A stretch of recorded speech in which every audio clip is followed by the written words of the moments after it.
আচ্ছা, জীবনে কখনো কোনো মৃত ব্যক্তিকে গোসল করিয়েছেন? যদি কখনো সুযোগ হয় তাহলে সেই মৃত ব্যক্তিকে গোসল করাবেন।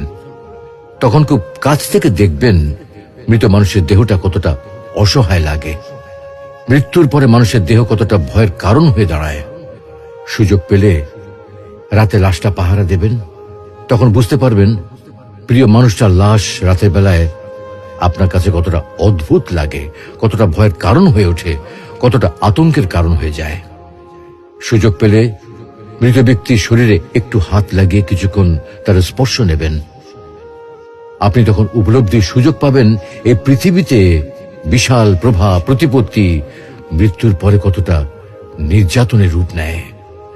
সুযোগ পেলে আপনজনদের লাশ কবরে নামাবেন খুব আগ্রহ নিয়ে। শেষবারের মতো মৃতদেহের মুখটি একবার দেখার চেষ্টা করবেন এবং বারবার উপলব্ধি করার চেষ্টা করবেন এই মৃতদের সাথে অনন্তকালের যাত্রার পথে এটাই আপনার জীবনের শেষ দেখা। সুযোগ পেলে মাঝে মধ্যে কবরস্থানে গিয়ে নীরবে কিছুক্ষণ দাঁড়াবেন। এরপর মনে মনে চিন্তা করবেন জীবনের লাভ ক্ষতির হিসাব। এই মৃত মানুষগুলো এই পৃথিবীতে কি করে গেছেন, কাদের রেখে গেছেন। যাদের রেখে গেছেন তারা কি কখনো এই মৃত মানুষগুলোকে স্মরণ করার জন্য কবরস্থানের আশেপাশে একটি বারের জন্য দেখতে আসে? আমাদের জীবনটা বড় অদ্ভুত, বৈচিত্র্যময়।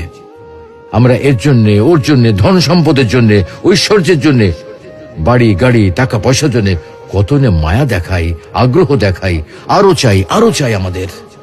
অথচ এই জীবনে আমরা মৃত্যুর কথা না ভেবে, পরকালের জবাবদিহির কথা না ভেবে কিভাবে আরো সম্পদ অর্জন করতে পারি সেই চিন্তায় বিভোর থাকি। হায় রে জীবন, এখনো সময় আছে, ফিরে আসুন মহান রবের দিকে।